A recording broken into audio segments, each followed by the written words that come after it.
Welcome to the Startup Espresso. I'm Hall T. Martin, the host of the show, where we talk about raising funding for your startup and the time it takes to have an espresso. I hope you enjoy this episode. Hello, this is Hall T. Martin with the Startup Funding Espresso, your daily shot at startup funding and investing. The ambiguity effect is a bias defined by Wikipedia as a tendency to avoid options for which the probability of a favorable outcome is unknown. Startups are risky and make proposals about the outcome of their deal. Investors avoid engaging with startups when they do not have confidence about the proposed outcome. Startups should make clear what is currently known about the business and the potential prospects of the deal. By clarifying the risks associated with the deal, the startup makes it easier for investors to evaluate it. For each risk in the deal, the startup should identify it and make clear how they will mitigate it. If there are too many risks and they are not clearly articulated, then investors will not engage with the deal.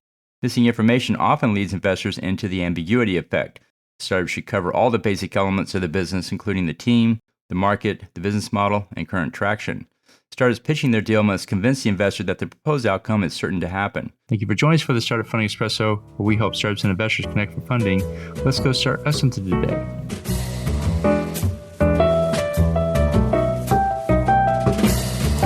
Hall T. Martin is the director of Investor Connect, which is a 501c3 nonprofit dedicated to the education of investors for early-stage funding.